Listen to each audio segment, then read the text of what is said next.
मेरा प्रश्न यह है कि जब आप श्री राधा रानी की पूजा प्रारंभ कर रहे थे तब क्या शिव जी और राधा जी दोनों की पूजा करते थे? क्या उस दौरान किसी आंतरिक संघर्ष का अनुभव हुआ या आपकी भक्ति सहज रूप से आंतरिक संघर्ष का अनुभव हुआ पर पूजा नहीं करते थे। आंतरिक संघर्ष का अनुभव हुआ कि जहां हम एकाग्र होते तो पहले देवाधिदेव महादेव, क्योंकि पूर्वाभ्यास होता ना, ये कोई खिलवाड़ थोड़ी है, कोई असत अभ्यास थोड़ी था, सत अभ्यास था। तो फिर उसको भगवान शिव से ही प्रार्थना की कि आपने ही भेजा है, आप ही इस मार्ग में लगाए हैं, तो आप कृपा करके जिस मार्ग में लगाया उसे पुष्टता प्रदान कीजिए। फिर वो धीरे धीरे धीरे धीरे, लेकिन समय लगा, मतलब वर्षों लगा। ऐसा नहीं लगा कि आज श्री जी के जुड़े और एकदम पूजा नहीं की, पर आंतरिक मानसिक पूजा, मानसिक अभिषेक, मानसिक चिंतन जो हमारा होता था उस पे बहुत समय लगा बदलने में, बहुत समय लगा। और उन्हीं की कृपा से हुआ, नहीं तो असंभव था। ब्रह्म ज्ञान के मार्ग में चलने वाला अहम ग्रह उपासक दासोहम की पद्धति में आना बहुत कठिन होता है। ये भगवान की, गुरुदेव की, शिव जी की असीम कृपा से ही हुआ है। हमारी सामर्थ्य इसमें नहीं थी, क्योंकि हमारा कोई परिचय ही नहीं था इधर का, वही परिचय था। तो जा पर कृपा न करें पुरारी, सो न पाओ मुनि भगति हमारी।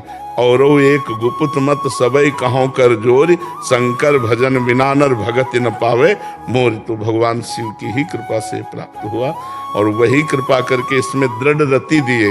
हमारी सामर्थ्य नहीं थी, उन्हीं की कृपा से सब हुआ। पर संघर्ष तो चला, पूजा नहीं की।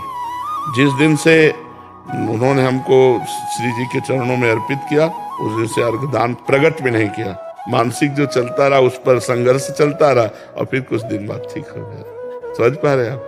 पर श्रद्धा और विश्वास और भावना बराबर की है। आज भी ऐसा नहीं कि इतना भी कम हो भगवान शिव के प्रति। इतना भी जितना श्री जी के प्रति है उतने शिव जी के प्रति है, इतना भी अंतर नहीं। क्योंकि सही आपको तो बताए, शिव जी ही श्री जी है।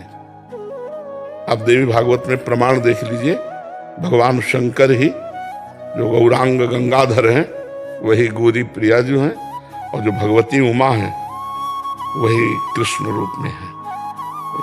हम एक बार ऐसे चर्चा की थी तो एक संत आए थे, तो फिर प्रमाण लेके नहीं आए थे। और जी पहले बैच में वो चर्चा की आपने? हाँ, अगले ही 5 मिनट बाद प्रमाण लेकर के आपने जो कहा था वो 4-5 श्लोक में देवी भागवत के, तो उस समय हमने वो तो नहीं प्रमाण करके बोला था, हमने तो अपने भाव में बोला था कि हमारे गंगाधर कर्पूर गौरम करुणावतारम वही गौरी किशोरी के रूप में विराजमान। तब जाकर चित्त की पूर्ण एकाग्रता ऐसे हुई। ये संघर्ष तो होता ही है, क्योंकि सच्चिंतन होता है, उसको बदलने में बहुत समय लगता है। मर्जी, यद्यपि आपको तो अनुभव होते ही रहते होंगे, मर्जी अभी याद आती है पूर्व की, जैसे अब विश्वनाथ जी का प्रसाद आया, या ओंकारेश्वर का आया, महाकालेश्वर का आया, परल्यम वैद्यनाथ जी का आते ही रहते। जब वो आएगा तब फिर एकदम मतलब हृदय शिथिल हो जाता है कि आपकी अपार कृपा, अपार कृपा। बस जी कभी आप कहते हैं मैया बप्पा की तरह, मतलब हाँ, मतलब अब ऐसे नहीं, स्वाभाविक नहीं आएगा। कोई आ गया काशी से ऐसे प्रसाद लेके बिलपत्र ले, फिर एकदम वो पुराना, जैसे ना पुराना अभ्यास, तो वो एकदम जागृत हो जाएगा, मन शिथिल हो जाएगा भगवान शंकर के प्रतिभाव में।